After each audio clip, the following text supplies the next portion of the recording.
Hello friends, ಎಲ್ರಿಗೂ ನಾಗರ ಪಂಚಮಿಯ ಶುಭಾಶಯಗಳು.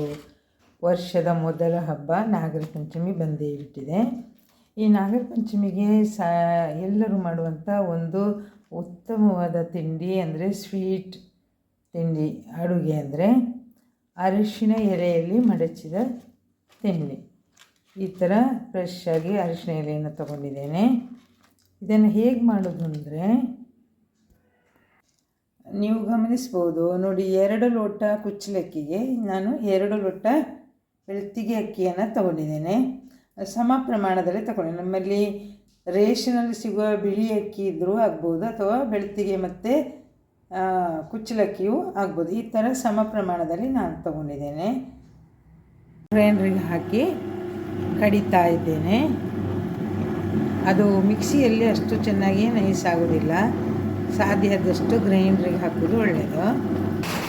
ಈಗ ಗ್ರೈಂಡರಲ್ಲಿ ರುಬ್ಬಿದ ಅಕ್ಕಿಯನ್ನು ಒಲೆ ಮೇಲೆ ಇಟ್ಟು ಬಿಸಿ ಮಾಡಿ ಸ್ವಲ್ಪ ಇದು ಗಟ್ಟಿ ಮಾಡ್ಕೊಳ್ಬೇಕು. ತುಂಬ ಮೆತ್ತಗೆ ನೀರಾಗಿದೆ, ಇದನ್ನೀಗ ಗಟ್ಟಿ ಮಾಡ್ಕೊಳ್ಬೇಕು.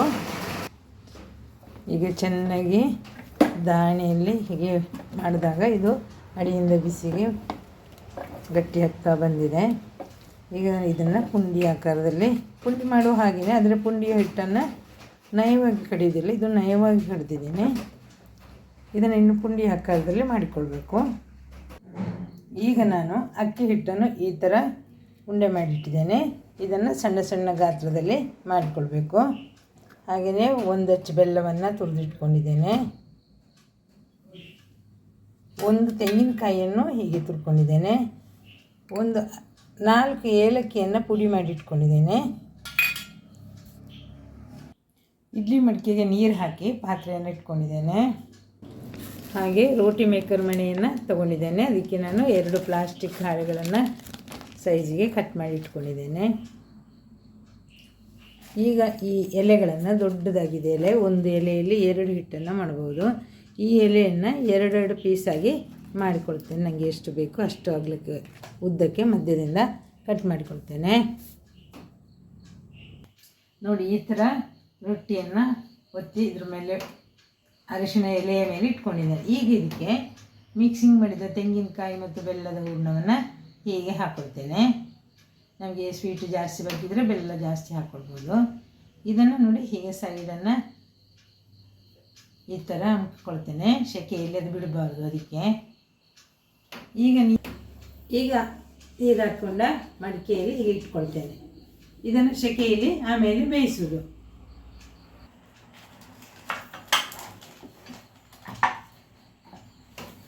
ನಮಗೆ ಎಷ್ಟು ತೆಳ್ಳಗೆ ಬೇಕಿದ್ರೂ ಹೀಗೆ ಮಾಡಿದರೆ ಮಾಡಲಿಕ್ಕಾಗ್ತದೆ.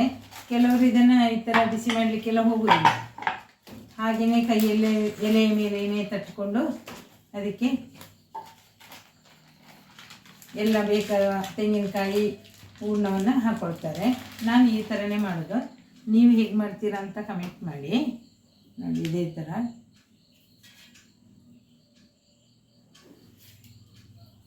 ಎಲ್ಲ ಬೇಕಿದ್ರೆ ಜಾಸ್ತಿ ಹಾಕ್ಕೊಳ್ಬೋದು.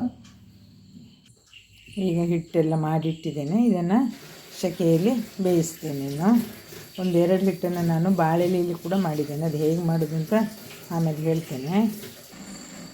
ಇಡ್ಲಿ ಮಡಿಕೆಯಲ್ಲಿ ಇಟ್ಟು ಬೇಯ್ತಾ ಉಂಟು. ಅರ್ಧ ಗಂಟೆ ಆಯಿತು, ಇನ್ನೂ ಬೆಂದಿಲ್ಲ, ಇನ್ನೂ ಸ್ವಲ್ಪ ಬೇಯಿಸಬೇಕು. ಸೆಕೆ ಬರ್ತಾ ಉಂಟು. ನೋಡಿ, ನಾನು 3 ಥರದ ಹಿಟ್ಟನ್ನು ರೆಡಿ ಮಾಡಿದ್ದೇನೆ. ಒಂದು ಬರೀ ಎಲೆಯಲ್ಲೇ ಮಡಚಿದ್ದೇನೆ, ಅರಿಶಿಣದ ಎಲೆಯಲ್ಲಿ. ನೋಡಿ ಹೀಗೆ ಬಂದಿದೆ. ಇದರೊಳಗೆ ಹೂರಣ ಇದೆ. ಕರ್ಜಿಕಾಯಿ ಥರ ಮಡಚಿದ್ದೇನೆ. ಇನ್ನೊಂದನ್ನು ಈ ಥರ ನೋಡಿ ಉದ್ದವಾಗಿ ಹಾಕ್ಕೊಂಡು ಅದನ್ನು ಅಡ್ಡ ಮಡಚಿದ್ದೇನೆ. ಈ ಥರ ಅಡ್ಡಕ್ಕೆ ಮಡಚಿದ್ದೇನೆ ನೋಡಿ. ಇದು ಹಾಗೆ ಇದರ ಒಳಗಡೆ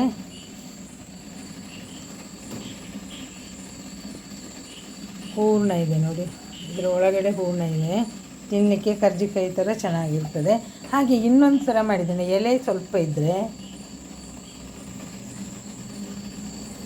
ಈ ಥರ ಬಾಳೆಲೆಯಲ್ಲಿ ಒಳಗಡೆ ನೋಡಿ ಹೂರಣವನ್ನು ಇಟ್ಟು ಈ ಥರ ಕರ್ಜಿಕಾಯಲ್ಲಿ ಮಡಚಿದಾಗೇನೆ ನೋಡಿ ಎಲೆಯನ್ನು ಪರಿಮಳಕ್ಕೆ ಅದರ ಒಳಗೆ ಇಟ್ಟಿದ್ದೇನೆ. ನೋಡಿ ಇದು ಹೂರಣ ಚೆನ್ನಾಗಿ ಬಂದಿದೆ, ತೆಳುವಾಗಿ ಭಾಳ ರುಚಿ ಬಂದಿದೆ. ಸ್ವಲ್ಪ ಏಲಕ್ಕಿಯನ್ನು ಹಾಕಿದ ಕಾರಣ ಟೇಸ್ಟಾಗಿದೆ, ಸೂಪರಾಗಿದೆ ಬಂದಿದೆ. ನೀವು ಹೇಗೆ ಮಾಡಿದ್ದೀರಿ? ಹಲೋ ಫ್ರೆಂಡ್ಸ್, ನೋಡಿ ಈಗ ನಾಗರ ಪಂಚಮಿಗೋಸ್ಕರ ಮಾಡಿದ ಸ್ಪೆಷಲ್ ಅಡುಗೆ ಅರಿಶಿನ ಎಲೆಯಲ್ಲಿ ಬೆಲ್ಲ ಕಾಯಿ ಹಾಕಿ ಮಡಚಿದ ತಿಂಡಿಯನ್ನು ರೆಡಿ ಮಾಡಿದ್ದೇನೆ. ಈಗ ಎಲೆಯಿಂದ ತೆಗೆದು ಬಿಡಿಸಿಟ್ಕೊಂಡಿದ್ದೇನೆ. ಚೆನ್ನಾಗಿ ಬಂದಿದೆ, ಭಾಳ ಟೇಸ್ಟಾಗಿ ಸಹ ಬಂದಿದೆ. ನೀವೇನು ಮಾಡಿದಿರಿ ನಾಗರ ಪಂಚಮಿಗೆ ಅಂತ ಕಮೆಂಟ್ ಮಾಡಿ. Thank you watching for my videos. Thank you.